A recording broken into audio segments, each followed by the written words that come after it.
Chapter 7 The Source of Happiness. At times, Marty made it sound too easy. On a visit to his home, I heard him say, "People need to decide to be happy." I pressed him, "What do you mean by that?" His face took on an incredulous look. "You have to ask me?" At that moment, I felt a little foolish. Complex human problems, at least to me, often prevent people from being happy.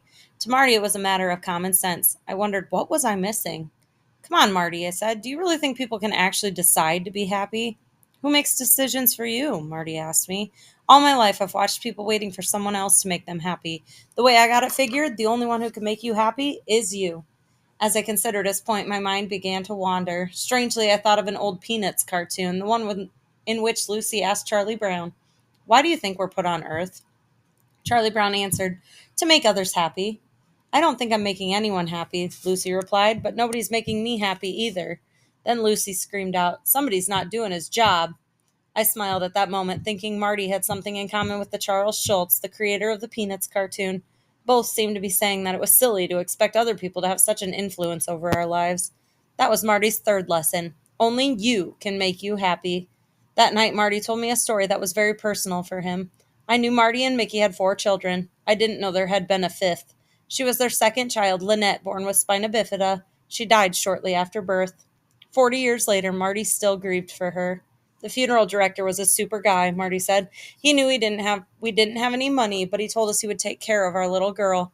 He went out and built a wood casket for her and lined it with white satin. Marty's voice started to break.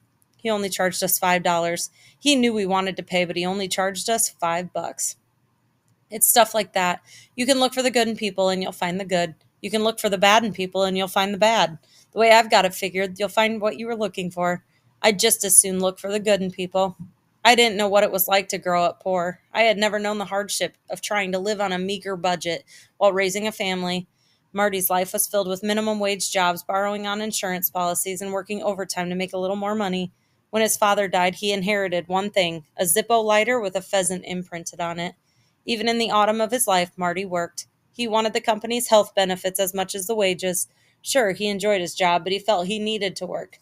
Before I met Marty, he had suffered a heart attack and prostate cancer. When he talked about these problems, though, it was to tell me about all the cards his fellow employees had sent to him. In my lifetime, I had seen people in similar circumstances grow angry. Bitterness took hold of their lives and choked them. I never had much money, but I don't think I'll ever will. Marty said, "People think they need to have a lot of things to make them happy. They ought to look around and see what's really important." When Marty looked around, he saw the most beautiful girl in the world as his wife, 4 children who loved him and a home he was proud of, and a job that made him feel alive. He was happy because in his mind he had it all. People need to decide to be happy.